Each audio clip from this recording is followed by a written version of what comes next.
जय श्री राम। आइए आइए एक कविता प्रस्तुत है जिसका नाम है स्वप्न। सुनिए, समझिए इसका क्या कुछ कहना है।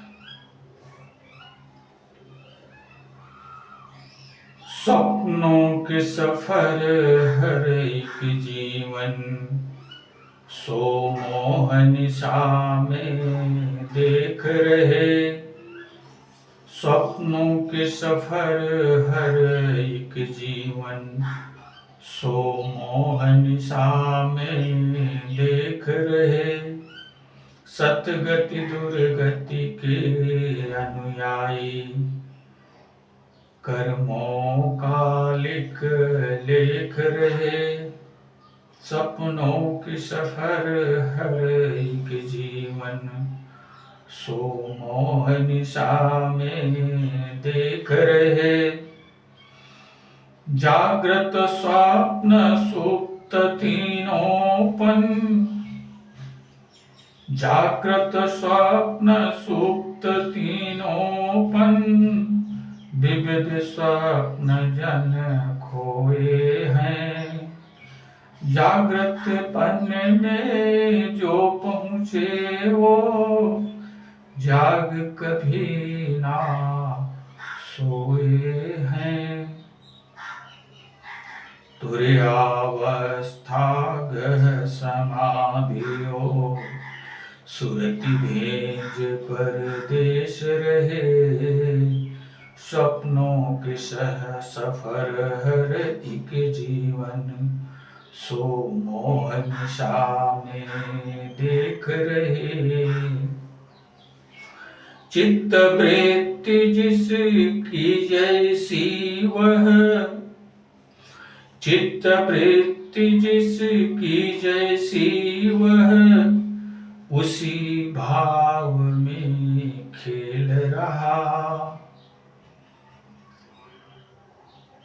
मन मतंग वैसी नगरी रच, उसी भाव के मेल रहा। सबके सपने अपने अपने, वो मगन उसी आवेग रहे। स्वप्नों के सफर हर एक जीवन, सो मोहन सा में देख रहे। यह सास स्वप्न सच होता है जो, मोहन सा में सोया है। परमार्थ त्याग जो स्वार्थ भाव की, गहरी निधिया खोया है। तन्मयता जिसकी जिसमें वो, वही बने खुद शेष रहे। सपनों के सफर हर एक जीवन, सो मोहन सा में देख रहे। स्वप्नों के सफर हर एक जीवन, सच देखा जो सच जाना वह, सो सच सपना देख रहा। जाग जगत में सच का चिंतन, करके श्रुतिया देश गहा। सोते ही खो वह समाधि में, सोते ही खो वह समाधि में। सत दर्शन सत वेश गए। स्वप्नों के सफर हर एक जीवन, सो मोहन सा में देख रहे। राग रहित अनुराग मगन जो, सदा एक रस रहते हैं। बन नदिया जल धार वही नित परमारथ में बहते हैं। एक अनेक अनंतर में सत शंभु स्वयं को देख रहे। सपनों के सफर हर एक जीवन सो मोह निशा में देख रहे। सतगति दुर्गति के अनुयायी बन कर्मों का लिख लेख रहे। स्वप्नों के सफर हर एक जीवन। जय श्री राम। तो ये स्वप्नों का सफर कैसा लगा आपको? इस भौतिक जगत में अनंत सपने, अनंत तरह की, अनंत विचारों के लोग हैं और अनंत तरह के सपने हैं, और सब अपने अपने सपने देखने में व्यस्त मगन है। कोई धनवान बनने का स्वप्न देख रहा है, कोई संसार से मान सम्मान पाने का स्वप्न देख रहा है, तो कोई विषय सुख भोगों का कितना ज्यादा से ज्यादा भोग कर लिया जाए इसका स्वप्न देख रहा है। तो इस तरह से 99% लोग इसी तरह के 3 तरह के सपनों में खोए हुए हैं। लेकिन कुछ लोग और हैं जिनका सपना कुछ इससे भिन्न है। उनका सपना इस जीवन को, इस संसार को और इस संसार के सृष्टा को समझने के लिए चिंतनशील है।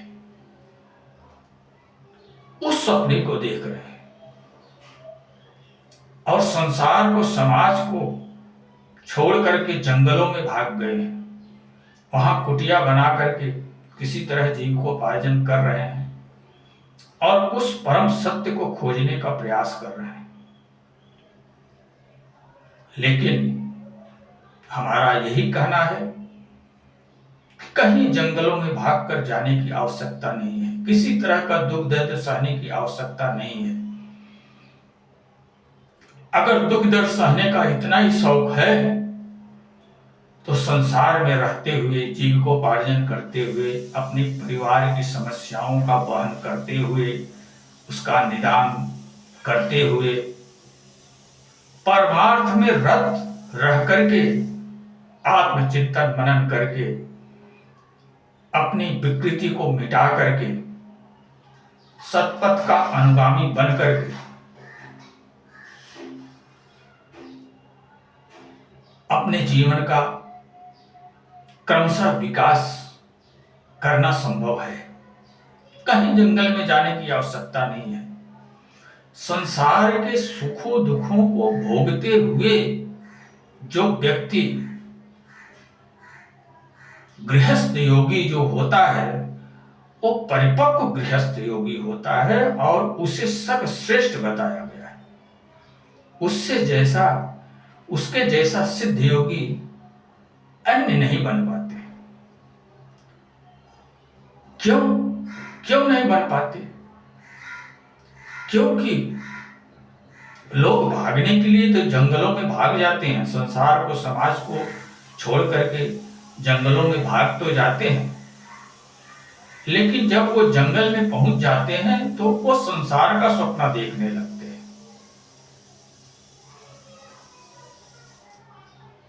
संसार का सपना देखने लगते हैं। उन्हें आध्यात्मिक चिंतन मनन की याद भूल जाती है। वो संसार के सपने में खोए रहते हैं, प्रभु का सपना कम देखते हैं और संसार का सपना ज्यादा देखते हैं। लेकिन जो एक गृहस्थ योगी है वो इस घर गृहस्थी में समस्याओं से जूझता हुआ अपने आश्रितों का पालन पोषण करते हुए और अपने आप की कमियों को दूर करते हुए एक एक कमी को दूर करते हुए वो अपने जीवन को निरंतर निर्मल बनाने के प्रयास में लगा रहता है और अपने दुर्विकारों को तपस्या की अग्नि में जला करके निरंतर शुद्ध करता हुआ रहता है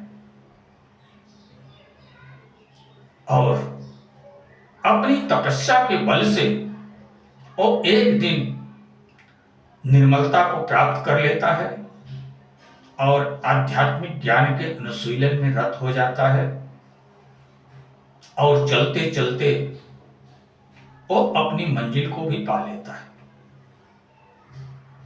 और अपनी मंजिल को पाने के बाद शेष जीवन वो सुखपूर्वक घर गृहस्थी में ही जीता है और अंत समय आने पर वो आनंद पूर्वक इस शरीर का त्याग करके अपने परम अस्तित्व में समा जाता है। तो ये गृहस्थ योगी का जो है, गृहस्थ योगी का ये योग सबसे परिपक्व योग होता है जो अपने जीवन को सार्थक बनाना चाह रहा है उसके